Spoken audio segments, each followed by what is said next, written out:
Hello everyone, as promised we're going to continue on Stavery Tower, floor number 4. Let's see what's in store for us up here. We got some weapons for Axe and for Sala, and that makes me sad because I spent 10,000 gold on buying equipment for Sala when we had her rejoin the party. Makes me sad, but at the same time it's all good. All good. She's got a little upgrade. She got a little treat for herself. This is a very long and windy tunnel, and I don't know if there's hidden walls in this game. But this would be like the perfect spot for them to put those and let the player be like, haha, gotcha. You know, or the game developers would be like, gotcha, you missed the thing. And it's like, I didn't even know the thing was there. Really? I guess wind is weak against earth. I thought it was strong. Okay. Fair enough. The reason why I say that is because the weapon that we got for Axe is called the Demon Axe, and it has the Earth attribute, it seems.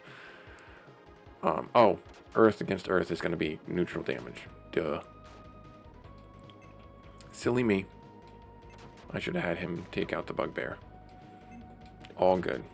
All good. We're learning. Learning is fun.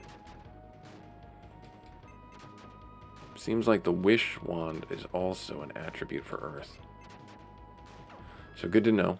Good to know for planning and attacks. So that's just one of the things you got to pay attention to when you play this type of game. There's a rock, paper, scissor kind of system in play for the elements. And you just got to, commit to memory as you play through what does what. And it really will help you. It really will make the game run that much more smoothly for you.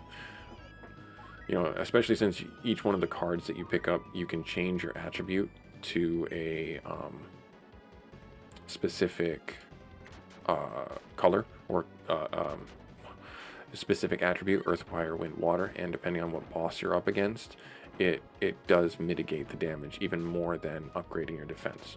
So keep that in mind for your game. Keep that in mind. Can you one-shot these? You can. Good. Awesome. Oh, good. Take him out. Nice. And you should be able to take that one out perfectly. And then Rook's turn. Should be able to take the last one. Good. Vampire. Well, one step and into combat again. I think you can take him out one hit. Oh, never mind. They dodged. One of the things that the game doesn't do a good job, at least, again, this is my disposition of the game, is the monsters in the back row have a higher chance to dodge your physical attacks. I don't know if that's about the same thing with spells or not, but the monsters in the front row are a higher chance for your hits to connect. So keep that in mind when you have like a big swath of enemies and how you want to handle it. Some cases you can just power through it and take out the enemy in the backfield, all the better. Cool, great, awesome, good for you. But it might be a little bit longer of a fight and you might take more damage than you need to. Oh good, solid gain to level up. 11 HP, 3 MP, 2 strength, 3 endurance, 4 intelligence, and 1 agility. And she learned offense impair all. That's actually a really good spell for her. And one step and more fights. I said it too soon. I said it way too soon. I said it way too soon. I was like, yeah, we can, not take any fights in this hallway. Nope. There's fights galore. They were just all at the back end of it. They were all just like, I don't know, jam-packed in there for some reason. I don't know why. You'll have to ask them. Ouch. Take out the knight first. And then you can take out this guy. Oh no, Vampire Beast, good dodge. And dodge? No, darn. Bummer. So we're doing okay with the dodges. Not great. They're doing okay with their dodges too, unfortunately. Keep on going with the fight though. I could... You know what? I'm going to do it. I'm going to do that. Let's do that. Let's call her out and then we'll defend. And then we'll defend. and then we'll defend. So in the cards, you have, Marid, she is your healer, but you can only heal in combat. You're not able to heal outside of combat with her spells. And that's, to me, that's balanced. That feels balanced, because you do have other spells, heal 1 through 3, that you can or could use that would help you heal if you need to outside of combat. But the reason why I brought Marid out was because it allows you to heal in combat, and then she regenerates her MP over time. So you kind of have to do a little bit of rank manipulation, cards manipulation, whatever you want to call it, to get her out in front or out in play and then heal. And it's worth it, because everybody gets 60 points that they didn't have before. And so I'm going to do that to help keep everybody topped off, because I have a feeling we're going to run into a boss here soon. If not on this floor, then definitely on the next floor. Keep on going. Good dodge right there. And as far as I know, currently in the game, Marid is the only one that has a AoE heal for your party. So be forewarned. Really? We didn't one-shot that guy? We one-shot that guy. I guess I should have called Marid out right now. Actually, that would have been smart.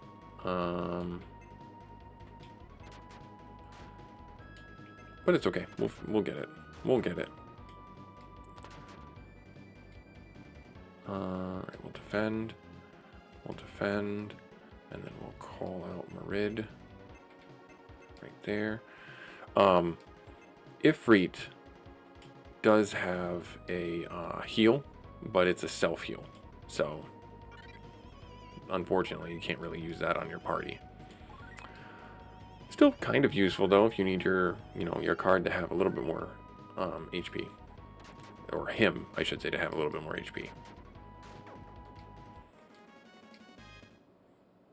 Alright, and then we'll switch the cards back to Sylph.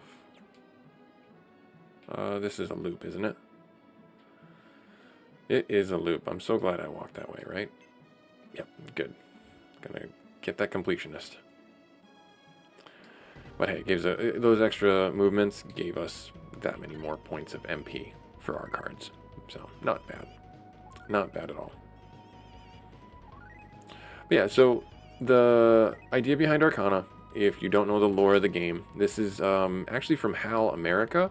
HAL is the company that made Kirby.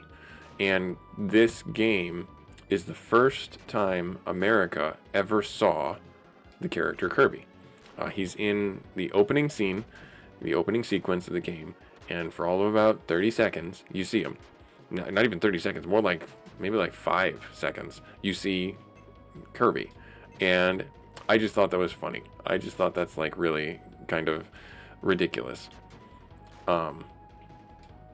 So HAL went on from this. This probably was a test from HAL America, or from HAL Company, to see how the US audience received a game that they made and how well it did, and get experience in the industry before they were allowed, and I mean that, allowed, to make another game. Quite often that's what happened, because you think of video games now as prolific and a mainstay. That was not always the case. In especially the late 80s, early 90s, when this game came out, I think this game came out in 91, this game, or the gaming industry, was still in its, we'll call it, toddler stage. It didn't hit its adolescent stage until late 90s, when the PlayStation came out, and they realized that the gaming industry was able to sustain itself and a large market share for the entertainment. It's baffling to me that people have forgotten how close gaming came, and in some cases still is, to being erased or being severely stifled. So in the 90s, gaming industry was trying to find its identity. And you had fighting games. Oh, hang on. I'll stop that lore dump, and we will pivot to in-game lore dump. All right. Deo, too bad. You haven't yet acquired the Earth Spirit. What? We're invulnerable.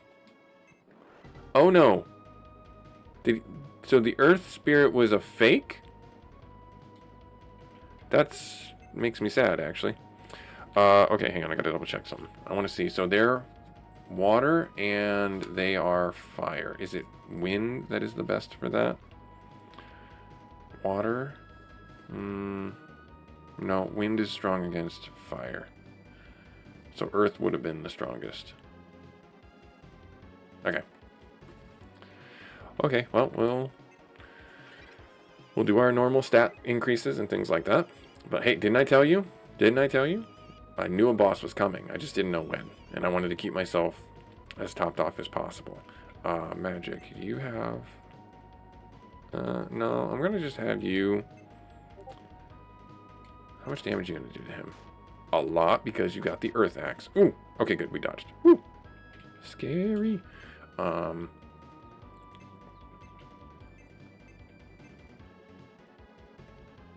Let's do that. Let's bring Fire Guy out. Ifrit, not Fire Guy. Ifrit. And... there. Magic. Let's do offense impair all. So got one of them. Avoidance, I said offense. I don't know why that happened.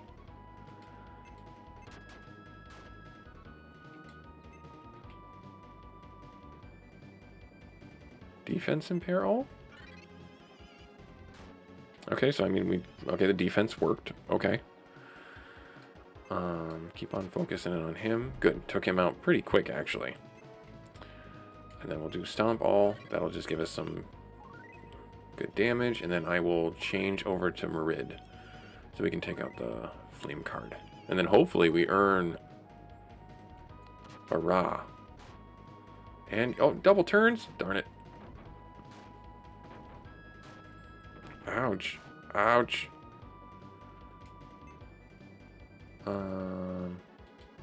Just attack. Yeah, you weren't going to do that much damage to him anyways. Just attack. And we will call out Merid. I could use cards to help do a little bit more damage, but this isn't such a pressing fight that I need to do that. At least I don't feel like it is. I mean, and the fact that he's a fire guy casting earth spells is kind of annoying. But we'll be okay. We'll be okay. We will do... We'll do a heal all. Yeah, we'll do a heal all. Just to top everybody off. Because those earth spells are smashing us pretty good.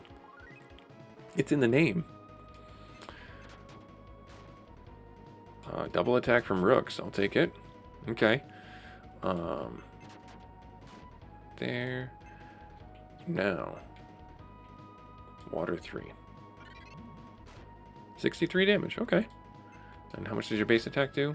20? Okay. Okay. Yeah, that makes sense that it does more damage to the water. Earth does more damage. Good. We got him defeated. Nice. Well, fair amount of money. And we got a level up for it. HP by 7. MP by 4. Strength by 3. Endurance by 1. Intelligence by 2. Agility by 1. Axe also gained a level up. HP by 11. MP by 2. Strength by 1. Endurance by 4. Intelligence by 1. And agility by 2. Now we've officially earned the Earth Spirit. Twice over now. I mean, that's just rude. But whatever. Now, can I actually... I don't think I can. Yeah, see, I can't cast the heal in here. So I'm going to leave... Actually, I'm going to change back to Sylph. just so I have them out, and we'll keep going. All right, so going back to my ramblings before, the video game industry in the 90s was very tumultuous, and they were still trying to find their identity. And that's why in the 90s you see so many different types of video games out there, from fighting games to platform games to movie games to learning games, and all of the in between. And it was a good and a bad thing, but you had companies opening and closing and the blink of an eye. It was just quite ridiculous how fast the market would change and the presence of these places would change. Nintendo, was prolific in today's market for video game sustainment because of the risks that they took, and they were calculated. Don't think that they did not have hundreds, if not thousands or millions of dollars invested at any given point in prototyping and market understanding for any of the games that you see now, any of the series like the Mario games or any of the Sonics or anything like that. That's why Sega is not around, is because Sega took a lot of risks, and the industry learned from what ended up happening with Sega and their failings with the Dreamcast system, which was mid 90s. It's just wild that people have such short memories about the reality of what gaming was and how it became what it is today. And some people, honestly, weren't alive back then. And that, I get it. I'm not saying that's a bad thing. Not at all. I'm just saying, like, if you did, I don't know, maybe like an hour of research on the internet to try and figure out what happened in the 90s with video games, you'd be pretty astounded. You'd be pretty astounded with the ridiculousness that happened in the 90s with video games. And it was done on purpose. It was done tactfully. That's why today you don't see that many of certain types of games, because quite simply, there's no market for them. People don't care about movie games. More often, they care about the characters in the game, and that's why you have such a focus right now on games that are tried and true. Your Call of Duties, your PUBGs, your roguelikes, your Vampire Survivors, and things like that break the tradition are aberrations. They're outliers.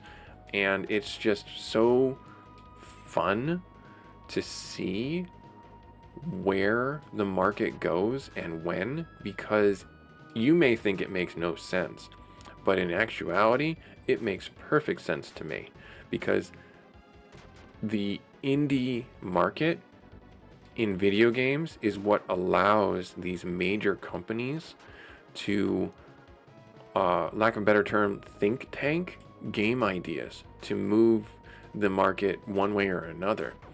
And it's just so wild, because in the indie scene you have these smaller companies, single developers that try things because they have the ability to, and that's their 90s. That's the 90s right there. In a subgenre or sub-district of video game development is the indie developer, and they play with the ideas that are already tried and true, the platforming, the roguelites, the sim games, everything, and they experiment, because the multi-million-dollar companies can't afford to take that risk anymore, because they're running bare minimum thin. And that's why you see so many companies closing right now for video games, is because people are strapped for cash. And when you see a game charging $70, $80, it's because it does take a lot of capital to make a game that's a AAA game. And then they look at these indie markets and they're like, okay, that one looks like a good idea. We're going to try and make that one and refine it, and we're going to change some of the mechanics, and then we'll throw it out there as our product. It's been done before, and it's amazing to see this renaissance of the indie scene now getting built up more and more and allowing games to move on. So Salah gained a level, and 7 HP, 4 MP, 1 strength, 4 endurance, 2 intelligence, and for agility. So I hope you guys indulge my rambling in a good way. I'm not trying to say that I'm a knowledge base for video games other than a enthusiast. I do have some factoids here and there, and they could be wrong, and they could be things that have been proven to be incorrect or true. Let me know in the comments if you have seen any of this stuff and you have an opinion about it one way or another. And I think that's really why a lot of like platforms like the Epic Game Store or Steam, they are really bad about hiding the fact that they're collecting your data. And I mean that. They're if you don't believe they're collecting your data, I'm sorry to tell you, they're absolutely collecting your data and selling it to gaming companies, or at least keeping it for their own uses. Not necessarily nefarious, but just from a sense that they want to know the pulse of the market.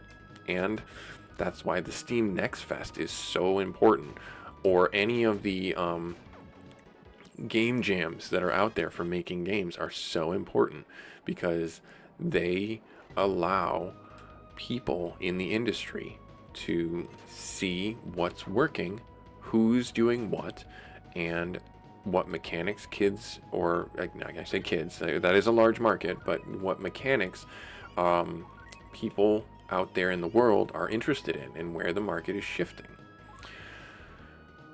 That's why there's not as many JRPGs, coincidentally, that you see now, because one, they take a lot of money to make and a lot of time to develop. And if your company is oh wow, they dodged. If your company is trying to do that, and you don't have a good understanding of what mechanics are popular inside the JRPGs, and it's your first swing at it, you're gonna go into it losing, or with the assumption that you will lose, and that's okay. I guess where my ramblings are going right now, and this is no other observation than my own, is if you are interested in game development, that's awesome. It's an art form. And understand, with art, it's subjective. You could spend 6 years developing a game for yourself or with a company, and it'll be a flop because nobody likes it. And that is not a measure of your success as much as it is also a measure of what the market is doing. That is why it is important, when you go through the trials and tribulations of becoming a game developer, becoming a game artist, or getting involved in the gaming industry in any way, you are required, and I can't stress this enough, you are absolutely required to do some research and just figure out what works. And understand that it may not be a full-time career path. You do a part-time for a while, for years, and then you finally can transition to being full-time. That's what a lot of content creators do. Social media people, they do it as part-time work, and they have fun, and they do it as a side hustle. And then if it turns into something more, great. The fates have smiled upon them. They have a winning personality. They have a winning formula for how they create and develop their own content. And it's the same thing with video games. So there's my ramblings. That's what I wanted to talk about this episode, and we did so in 20 to 30 minutes. So I hope you guys, enjoyed it. Right now, we are on floor 5, and this is gonna get scary. I'm gonna back out, and we are gonna come back to this at a later date for 2 reasons. One, I don't feel I'm equipped enough to fight these guys just yet. And 2, I've used all my free time. I have to get to go and doing chores. I got laundry that I got to go put in the washing machine. So after this fight, I'm going to use one of my return rings, one of my many return rings, and I will go back to town and get a couple of curatives just to have them. The flasks are probably what I will most likely stock up on, in addition to maybe some herbs and things like that. Oh gosh, yeah, this is just abysmal. The fact that we have, oh gosh, and the axe is hamstringing our damage. Does this do? All right, 60. All right, so we got to change the axe. We got to change axe's axe back to the other weapon, because against these wind creatures, he's doing no damage. He is doing absolutely no damage. Yeah, 18 is abysmal when he was doing 70s and 80s. All right, so we're going to use our equipment. We're going to get out of here. And yeah, this is Busy Gamer Dad. Like, comment, subscribe if you feel so inclined. I'm sorry if you feel like I got a little preachy there in the middle of the episode, but I was just bantering. Let me know what you feel about the video game industry if you're an older gamer like me, what you've seen as your time playing video games, and how you feel about where the gaming industry is going in general. I think that the gaming industry is in a good place. I think that it's strong, but there's argument to be said that it could be that much stronger, that there's an opportunity for growth, there's an opportunity for development in a lot of different ways, in technology and things like that. One of the last things that I will talk about with you guys before we leave, and I will bring this up next episode, is physical versus digital copies of games. That is a huge, huge thing. And if you don't know what I'm talking about, you'll have to tune in next episode, but I'll give you this little soundbite. It is much cheaper to keep your content on a digital platform than to go through the trouble of trying to create a physical copy. It will always be cheaper to do that because you do not need the excess infrastructure. So hopefully you understand where I'm coming from with it. And yeah, I will see you guys next episode. Like, comment, subscribe if you feel so inclined. Thank you so much for taking time out of your busy schedule. And I will catch you later.